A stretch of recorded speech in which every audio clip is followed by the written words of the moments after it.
亏我这么相信你，啊，把所有的钱都交到你手里，你倒好，背着我做出这种事。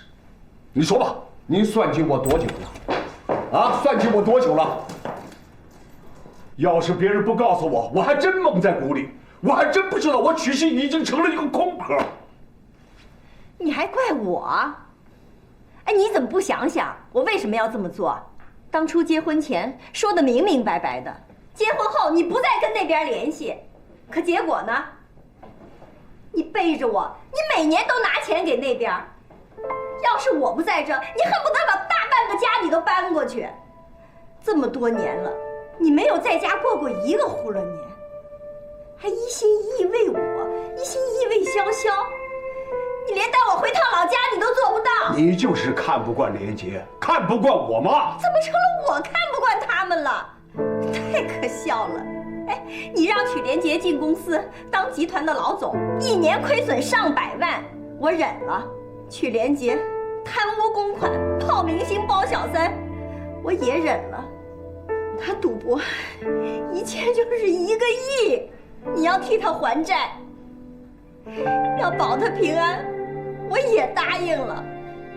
可你呢？你还要得寸进尺，你把我放在哪里？你把潇潇放在哪里？妈，爸，你俩别吵了。行，你闭嘴啊！你闭嘴啊！不要说话。潇潇是我女儿，啊，从小到大吃的喝的玩的乐的，是吧？我样样都依着她，啊，我哪一点亏待过她？连杰呢？他是我儿子，我不该照顾他吗？该，当然该。我真是瞎了眼跟着你，害得女儿跟我一块儿受罪。这么多年，你在外面找小三，我只当自己看不见。你要照顾你妈，照顾你前妻，照顾你儿子，我强迫自己睁一只眼闭一只眼。我心想，只要你心里还有我这个家，我就不跟你计较。你不计较，你不计较，你偷偷买那么多房产，你不计较啊！你不计较，你背着我把房产转给潇潇，你不计较，你让我成为全城的笑话，连我这个自己的公司都成了一个空壳，我都不知道。行了，你俩别吵了。3件事情是吧？第一件事情，爸，你回来这么多天，家也不回，也不跟我和我妈说，就是为了替我哥还赌债。第二件事情，奶奶要在遗嘱里分家产，说家产一边一半，还让瞒着我和我妈，对吗？你以为我和小小什么都不知道？你这么些天不回家，你在外面偷偷干了些什么？你敢说吗？我来告诉你，找外面的公司盘点资产，要把一半的家产交到曲连杰手里。这么大的事儿，你怎么不跟我商量？那房子的事儿，你征求过我的意见吗？征求过吗？这是第3件事情，爸。既然曲家的家产是你和我妈一起挣下来的，按照你当时离婚时的约定，这笔钱跟曲连杰没有关系。那既然迟早都是要给我的，早一天晚一天无差别呀，无非是从一个口袋转到另一个口袋。我不明白爸爸为什么发这么大脾气。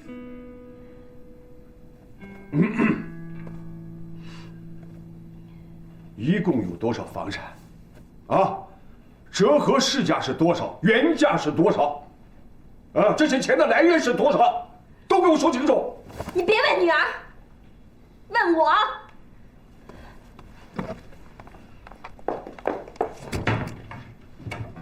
爸，这是我赶出来的现金流量表，还有各开户银行的对账单。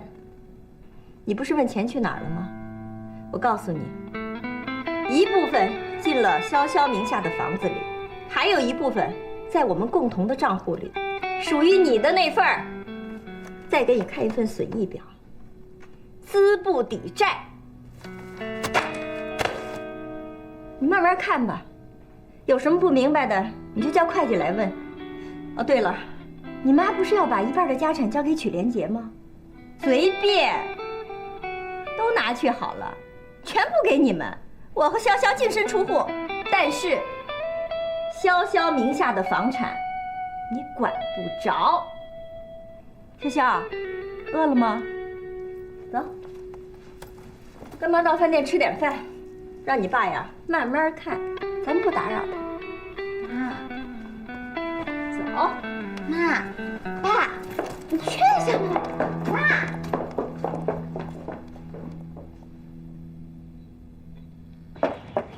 妈，去哪儿吃饭呀？妈，别生气了，爸爸他不一定听奶奶的。他根本就不是听你奶奶的，他本来就存着这份心。拿你奶奶的话说事儿，实际上在为你哥攒资本呢。道理都说了20多年了，该明白早明白了，装傻。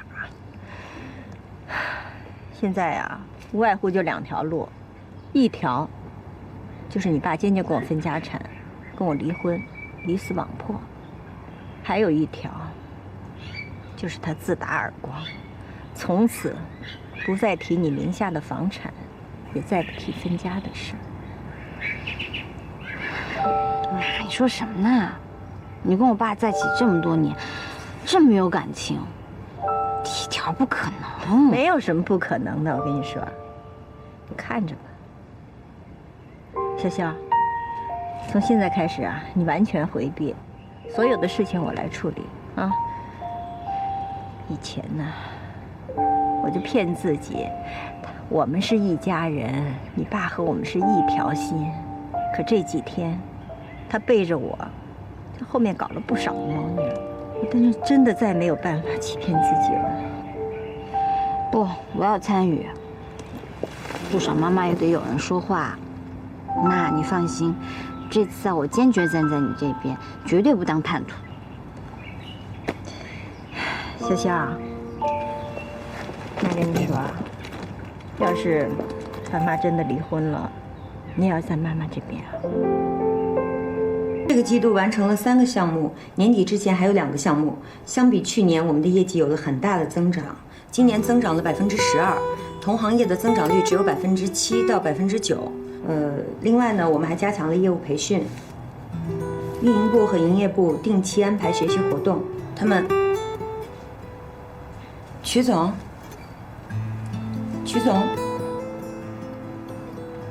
啊？营业部和业务部安排了学习活动，定期开展业务差错分析。你跟大伙说一声，我有话跟大家说。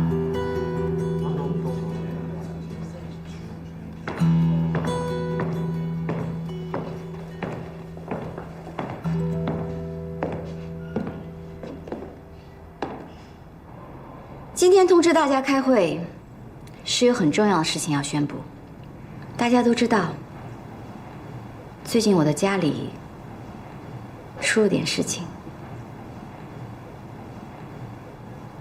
由于我个人的原因，我决定把公司交还给集团。也就是说，从明天开始，我不再是你们的总经理。总公司很快会派人来接替我的职务。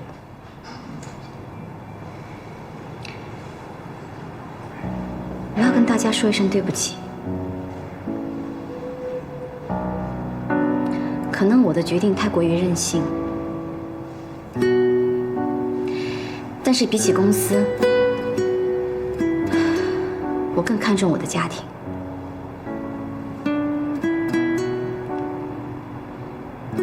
我有不得不去做的事情，即使我的努力改变不了什么，但是我还是会去尝试。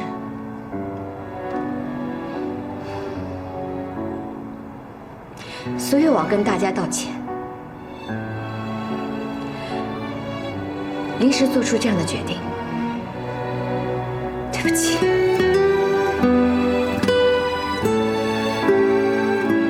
曲总，大家都很理解你。没错，曲总，您家里有什么事儿您自己去忙就行，公司都有我们呢。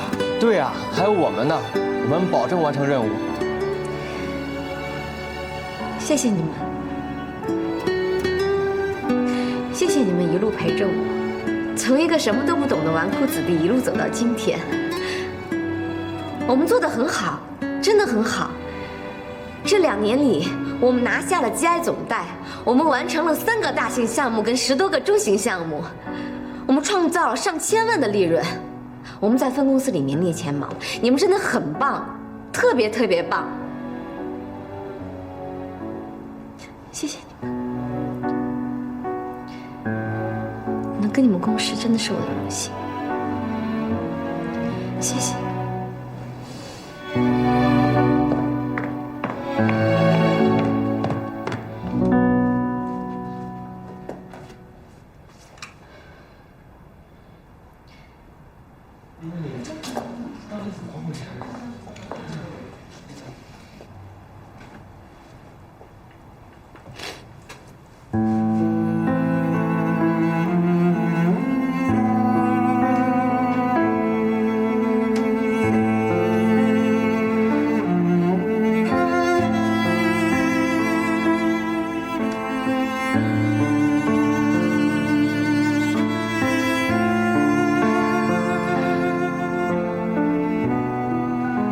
决定了。小曲，加油！小曲，加油！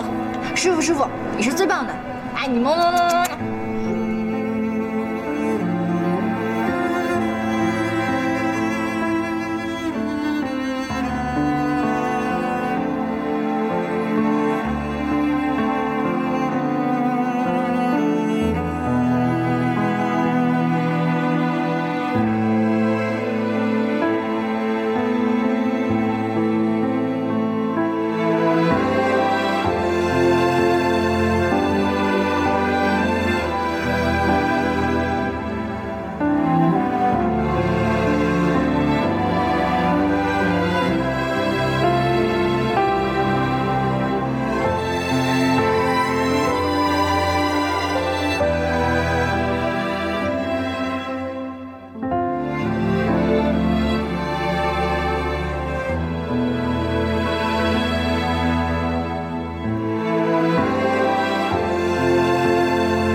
小小，你这什么意思啊？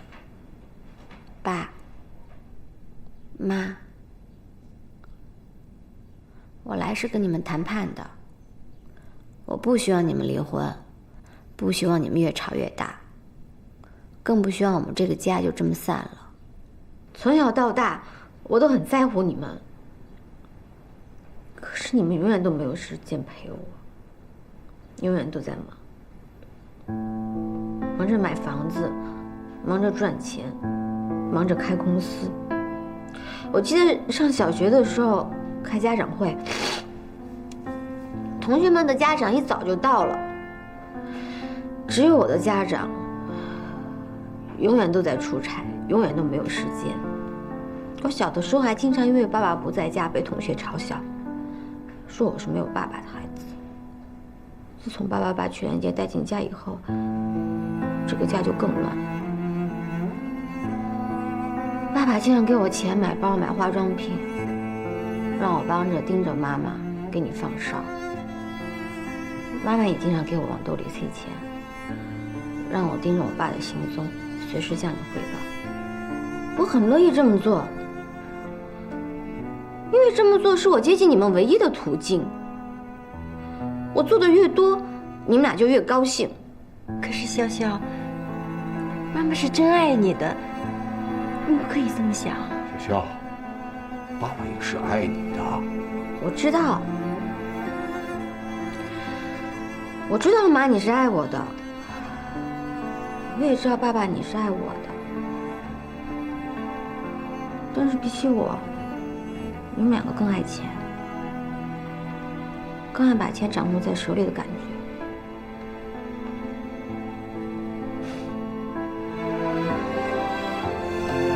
是我公司的公章，这也是妈妈上次给我所有的房产证，还有公司这2年的利润，还有这个，这是我的车，这是我所有的东西，我通通都可以不要，只要你们2个不要离婚，我可以不要1分钱的家产。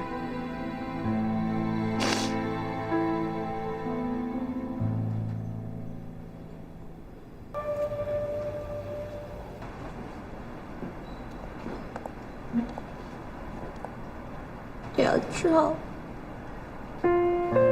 曲，怎么了？出什么事了？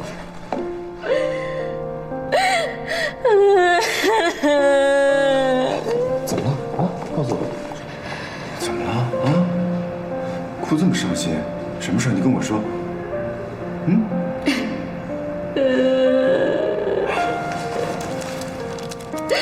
什么事？你跟我说啊，有我在。我把什么东西都还回去，可是我爸爸妈妈还是要离婚，他们真的不管我了，他们真的丢下我不管我了。不会的啊！就算他们离婚了，他们也是你爸妈，不会不管你的啊。你不知道，我爸根本就没有他说的那么爱我。他跟我说，奶奶重男轻女，重视曲连结。其实这个跟我奶奶根本就没有关系。我明白，如果不是你爸自己也这么想，他不会这么对你。我爸他还得了便宜卖乖，他一面想着照顾他的前妻，照顾我奶奶，一面又想让我妈帮忙打理公司。我妈她多傻呀！我妈就这样同意了，就这样被骗了几10年。老赵，曲连结一输就是几千万上亿，曲家砸锅卖铁的替他还钱。可我呢？我挣点钱我就这么的不容易。我为了跑生意，我几10个小时连轴转，我4天飞了3个国家。可是我爸他根本就不在意，他都没有想过我得多累呀，我得多努力，我才能变成现在这个样子。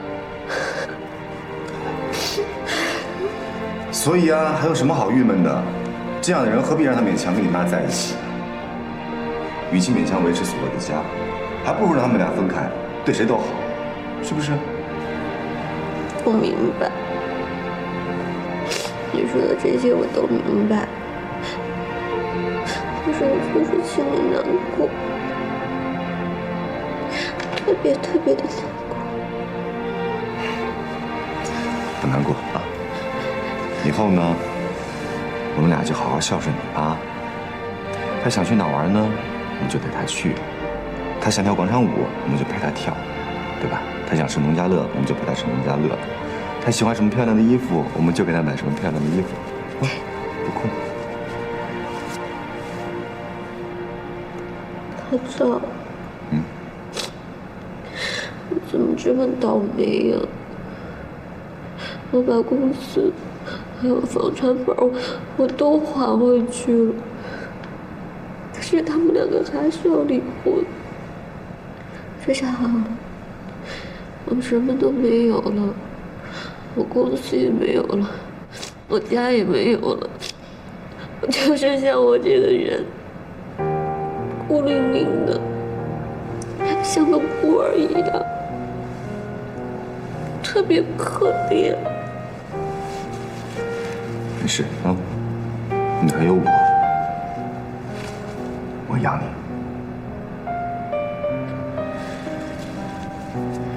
不会吧？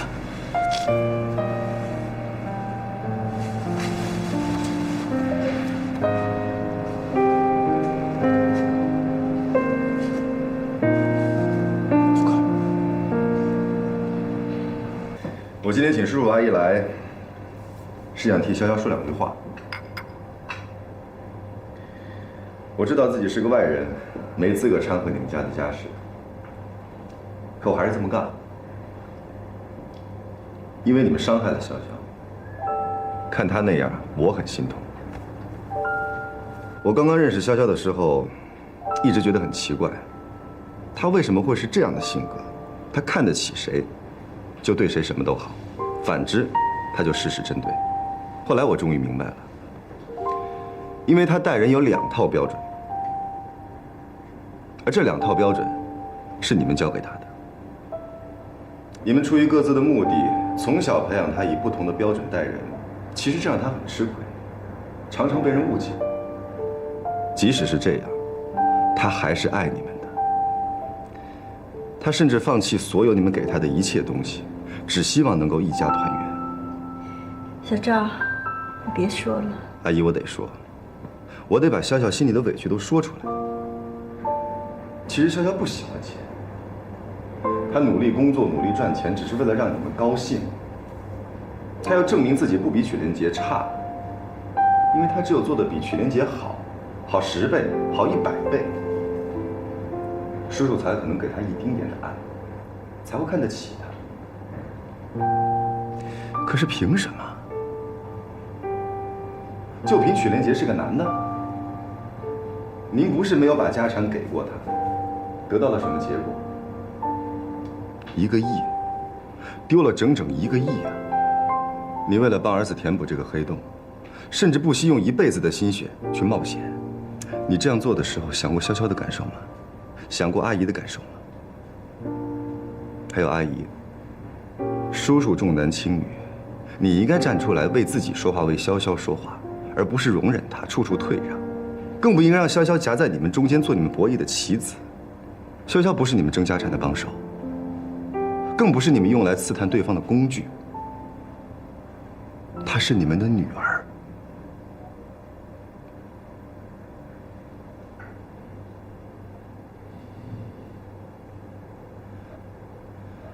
你们要离婚，我们也没办法。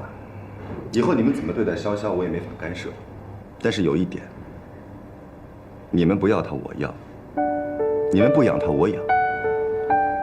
哪怕粗茶淡饭一点，但我会让他活得很简单，活得很快乐，活得神采飞扬，像他原本应该的样子。